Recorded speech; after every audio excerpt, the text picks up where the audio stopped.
percebo a preocupação do projeto e, em particular, as preocupações das áreas transversais relativamente à linguagem e aos problemas de linguagem, quer de escrita, quer em termos de oralidade, no sentido de prevenir situações de discriminação, etc. Mas muitas vezes questiono-me se serão estas questões de linguagem o cerne da questão no que diz respeito a comportamentos e a situações de estigmatização. Onde é que eu quero chegar com isto? Vejo, por exemplo, penso que nós no nosso cotidiano, agora não que estamos fechados em casa, mas no nosso cotidiano muitas vezes assistimos a situações em que, do ponto de vista de linguagem e daquilo que agora se designa pelo politicamente correto, portanto, há uma preocupação do ponto de vista de linguagem e do ponto de vista da apresentação, portanto, colocar o discurso e toda a narrativa com estas preocupações do dirigirmos a todos e a todas, estas questões, estes exemplos que a Elsa referiu, mas depois questiono-me se, para além das questões da linguagem, ou seja, para além dos discursos e quando passamos para as práticas, se estas questões de linguagem são suficientemente capazes para iniciarem um processo de transformação interno em cada um de nós e dos nossos target grupos, no caso dos projetos em que participamos, se serão suficientes, se serão suficientemente capazes desse processo transformativo que se pretende. Deixo aqui só esta nota e esta questão para pensarmos. Muito obrigada, muito obrigada. Isto é também uma partilha de preocupação da Rita, não é propriamente uma questão. Eu também tenho essa preocupação e digo já que não é de facto o cerne da questão. O cerne da questão vai muito para além disto. E entra-se em outros campos que não vale a pena começar a entrar aqui, porque senão iríamos ficar aqui, Francesco, toda a tarde e toda a noite. Mas, efetivamente, eu acho, e sempre fui apologista, de que grão a grão enche a galinha ao papo. Ou seja, o que é que eu quero dizer? O caminho faz-se caminhando, é um passo de cada vez e tudo contribui para a mudança, tudo, a mais pequena coisa. Portanto, estas pequenas alterações de comportamento, estas chamadas de atenção, estas notas na nossa vida pessoal e profissional, elas acabam por ir fazendo alguma diferença. Conjuntamente com tudo o resto que temos que ter em consideração, vai-se fazendo uma diferença cada vez maior. Não podemos é ficar, de facto, ou descurar os aspectos só porque parecem mais pequenos, parecem aspectos menores, parecem aspectos de menor importância. Porque nestas questões dos direitos humanos, nestas questões de salvaguardar, de facto, os valores, tudo tem importância e tudo faz a diferença. Por isso é que eu acho que é de louvar neste projeto haver um campo, um espaço específico para estas questões dos domínios horizontais, como há, devia-se enquadrar noutros projetos, como é óbvio, e quem trabalha com projetos regularmente sabe que isso é importante, porque de facto, ainda por cima, projetos que são muito vocacionados para o trabalho com os jovens. Projetos muito dedicados à educação, à juventude, não é? Porque isso, como nós sabemos, é o despoltar, é em certas idades que se começa a despoltar aquela consciência da cidadania, do civismo e da preocupação com estas questões que marcam a nossa vida, marcam as nossas sociedades, como eu dizia no início da minha breve intervenção. Nós percebemos qual é a tendência, para onde é que as coisas estão a caminhar e cada vez mais este tipo de aspectos deve ser tido em conta e reforçado e debatido e trazido para cima da mesa em tudo o que é circunstância em que se possa enquadrar. Agora, obviamente que não é suficiente, às vezes até parece que caímos um bocadinho aqui no chat. Eu, às vezes ouço dizer, pá, lá vem o pessoal com obrigado a todos, obrigado a todas, bem-vindos a todos, bem-vindos a todas, mas, que se comece a traduzir isso numa prática que vá para além do olá a todos e olá a todas e adeus a todos e adeus a todas. Gostava muito de ouvir, perceber que, se há esta intenção de produzir conhecimento sobre reais impactos destes projetos nas comunidades, porque eu fico um bocadinho com a sensação de que, saindo os promotores de desenvolvimento das comunidades, as coisas voltam ao status quo, ou seja, as escolas, as instituições, as associações, os jovens vão sendo estimulados a participar, mas quando saem os promotores de desenvolvimento, quando o projeto acaba, fico um bocadinho sempre com a sensação de que é preciso um outro projeto para que se continue a dinâmica. Essa questão é muito relevante e inclusivamente é algo que me tem ocupado muitas vezes aqui os pensamentos. É evidentemente que o programa está sujeito às avaliações que são feitas quer pelas instituições de tutela, pela própria Comissão. Portanto, eu fiz referência no início da minha comunicação justamente a uma avaliação intercalar, não é? Que foi feita ao programa Erasmus+, portanto, focada apenas num determinado período, mas também uma avaliação de longo prazo, mais ex post, no que se diz respeito ao antecessor programa de aprendizagem ao longo da vida. Foi o antecessor do programa Erasmus+.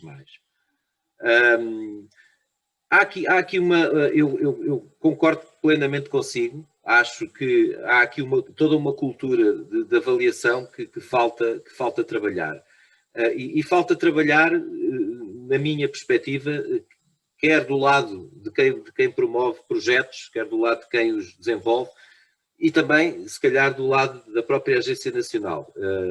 Eu, quando disse que vou para uma equipa de avaliação, vou para uma equipa de avaliação interna, não é? Porque é uma equipa que faz, no fundo, tratará dos processos de recrutamento e seleção e formação e avaliação dos peritos externos, tratará da avaliação financeira dos relatórios finais, porque a qualitativa é feita, lá está, por esses mesmos peritos externos.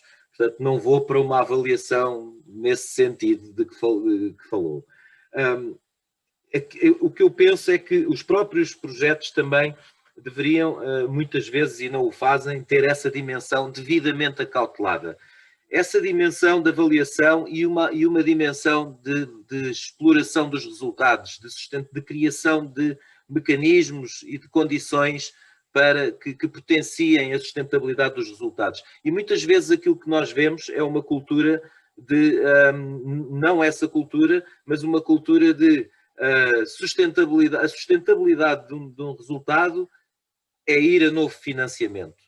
E, portanto, temos o projeto XPTO 1.0, passados, o projeto, portanto, produz um determinado conjunto de resultados, cria um determinado conjunto de efeitos e até de impactos nos sistemas, nas organizações, nos públicos-alvo, no que for, e depois acaba o ciclo de vida, acaba o financiamento e acabou. E, portanto, como é que nós vamos continuar isto? Vamos mais um projeto.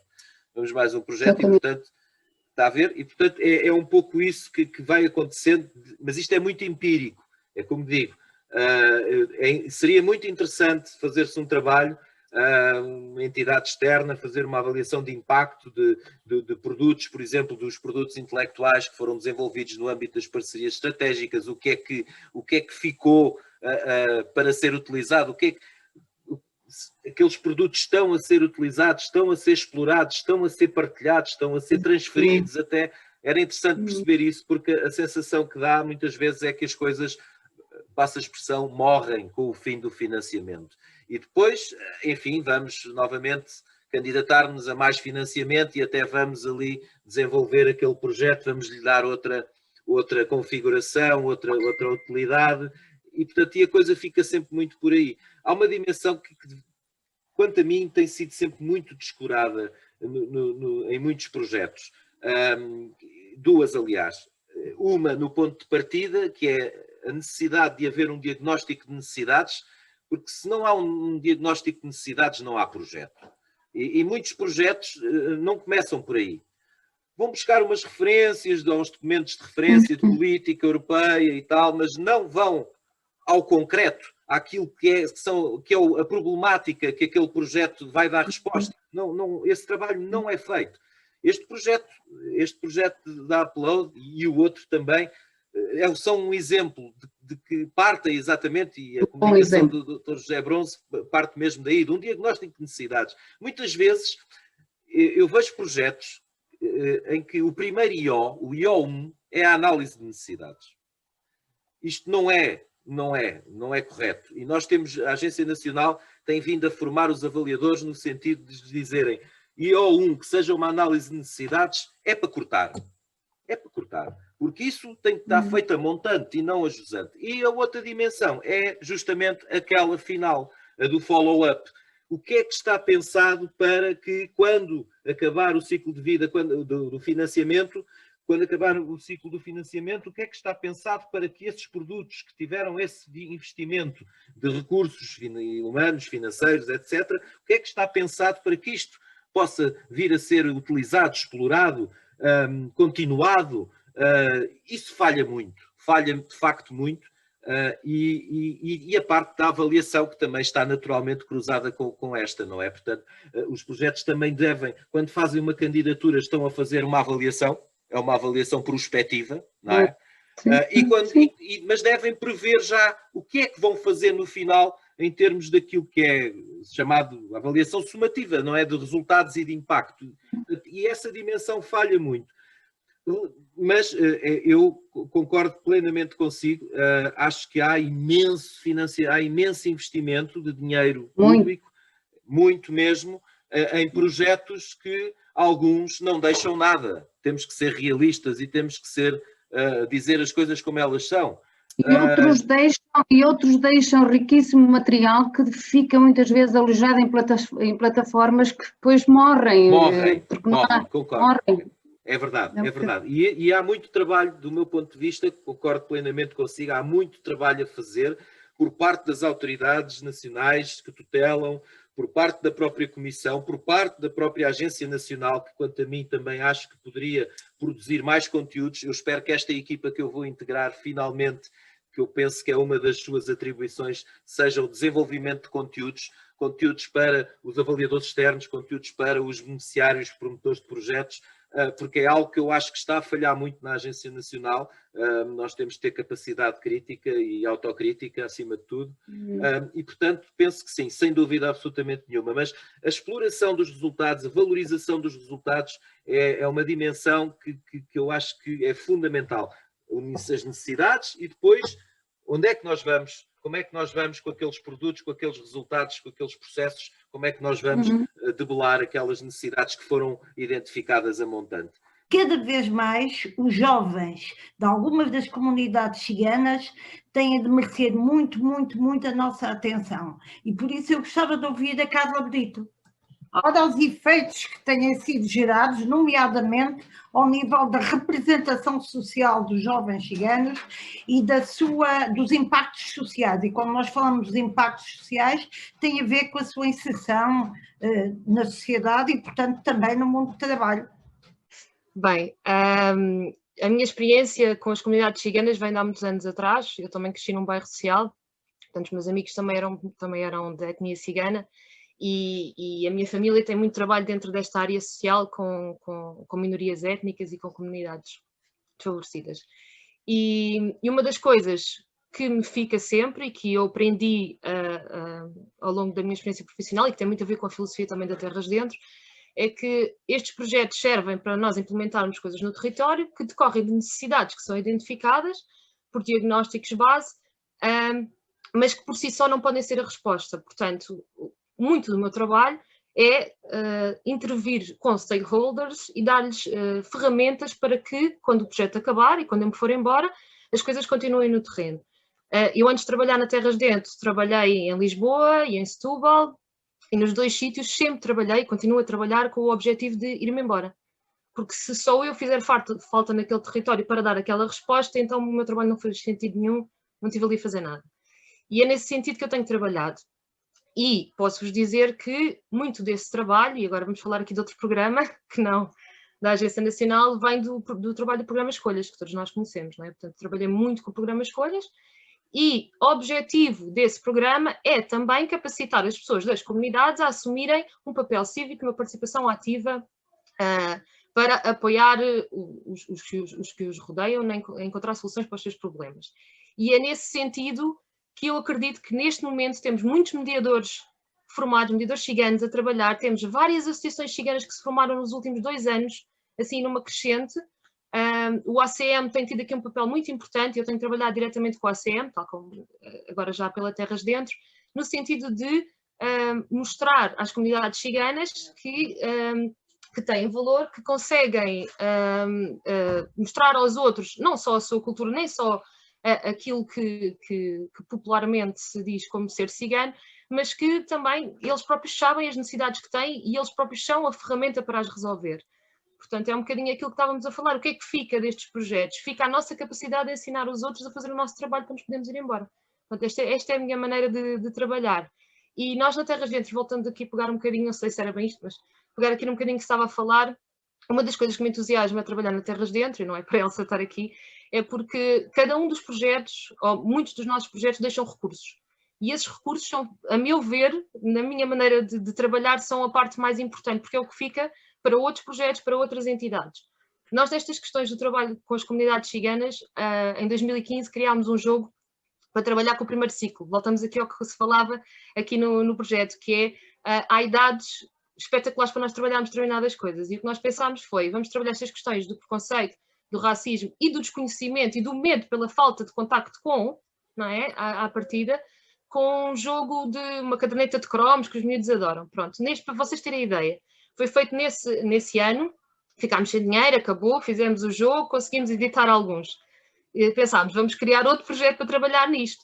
Mas tivemos outra ideia, que foi, ok, é um recurso, então vamos ver todos os parceiros que temos, vamos tentar dinamizar por todos os parceiros, abrimos o leque a quem quisesse acolher este jogo, e neste momento temos 10 ou 12 escolas a implementar o jogo. Portanto, já saiu de nós, já está no sistema da educação, e já está a ser dinamizado. Ele foi todo feito para ser disseminado, como também, provavelmente, o jogo que o José estava a apresentar há bocado, que eu gostava muito de conhecer, e que não conheço, erro meu.